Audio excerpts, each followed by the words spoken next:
అందరికీ నమస్కారం. Welcome to Siriraj food. నేను మీ సిరి. ఈరోజు మన వీడియోలో చాలా టేస్టీగా ఒక కప్పు రేషన్ బియ్యం, కొంచెం కొబ్బరి ఉంటే చాలు మంచి రెసిపీ తయారు చేసుకోవచ్చు. అన్నీ మన ఇంట్లో ఉండే వాటితోనే తక్కువ టైంలో, తక్కువ ఖర్చుతో మంచి స్వీట్ రెసిపీ తయారు చేసుకోవచ్చు. ఒక్కసారి ట్రై చేసి చూడండి. ఈ వీడియో మీకు నచ్చితే తప్పకుండా like, share and subscribe friends.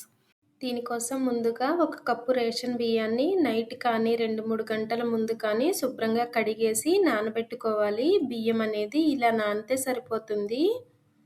Ration బియ్యం అనే కాదు, ఇంట్లో ఉండే ఏ బియ్యం అయినా వాడొచ్చు. బియ్యం నానితేనే స్వీట్ టేస్ట్ అనేది బాగుంటుంది. ఇలా నానిన బియ్యాన్ని ఒక మిక్సీ జార్లో వేసుకొని ఒక పావు కప్పు నీళ్లు పోసి బియ్యాన్ని మెత్తగా మిక్సీ పట్టుకోవాలి. ఇలా పిండి అయితే సరిపోతుంది. దీన్నైతే ఒక గిన్నెలో వేసేద్దాం. చూసారు కదా, మనం పట్టిన బియ్యం పిండి అయితే మరీ జారుగా కాదు, అలానే గట్టిగా కాదు. ఇలా మన వీడియోలో చూపించిన విధంగా ఉంటే సరిపోతుంది.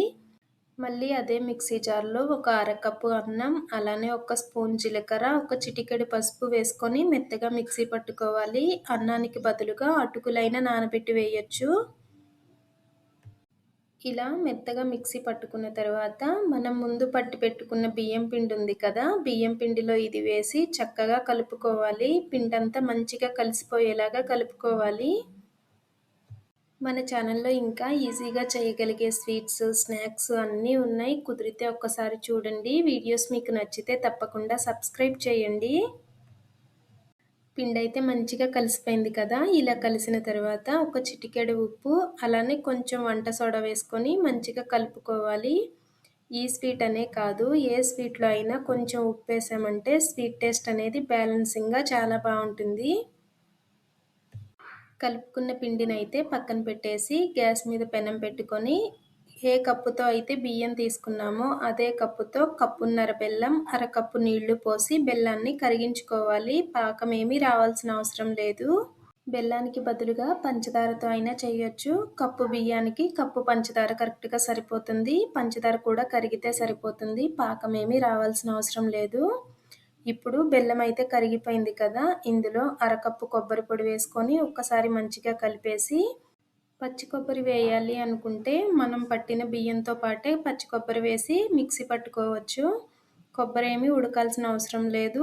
ఇలా బెల్లం సిరప్లో కలిసిపోయిన తర్వాత మనం ముందు పట్టి కలిపి పెట్టుకున్న పిండి ఉంది కదా, దాన్ని ఒక్కసారి మంచిగా కలిపేసుకొని ఈ బెల్లం సిరప్ని వేడివేడిగా ఉన్నప్పుడే అందులో పోసి చక్కగా కలుపుకోవాలి.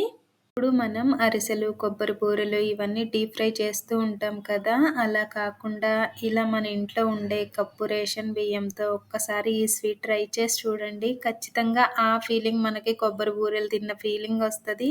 అలానే అంత ఆయిల్ కూడా అవసరం లేదనమాట. పిండి అనేది చక్కగా కలిసిపోయింది కదా, దీన్ని పక్కన పెట్టేసి గ్యాస్ మీద ఇలాంటి పోపు బాండి కానీ లేదంటే ఏదైనా మందంగా ఉండే గిన్నె కానీ పెట్టుకొని ఒక స్పూన్ నెయ్యి కానీ నూనె కానీ వేసుకొని మనం ముందు కలిపి పెట్టుకున్న పిండి ఉంది కదా, అది ఒక గరిట వేసి మూత పెట్టామంటే ఈ పిండి అనేది చక్కగా ఉడికి బబుల్స్లా వస్తుంది. ఈ రెసిపీ టేస్ట్ అయితే మాటల్లో చెప్పుకోవడానికి లేదు, అంత బాగుంది. ఒక్కసారి ట్రై చేసి చూడండి. కరెక్ట్గా మన వీడియోలో చెప్పిన కప్పు కొలతలతో పిండి తయారు చేసుకున్నామంటే అసలు రెసిపీ ఫెయిల్ అవ్వడం అనేదే ఉండదు. ఈ వీడియో మీకు ఎలా అనిపించిందో కామెంట్ చేయండి. ఈ వీడియో మీకు నచ్చితే తప్పకుండా లైక్ చేయండి, షేర్ చేయండి, సబ్స్క్రైబ్ చేయండి. మన ఛానల్లో ఇంకా మంచి మంచి వీడియోస్ ఉన్నాయి. కుదిరితే ఒకసారి చూడండి. రేపు ఇంకో మంచి వీడియోతో మళ్ళీ కలుసుకుందాం. By bye friends.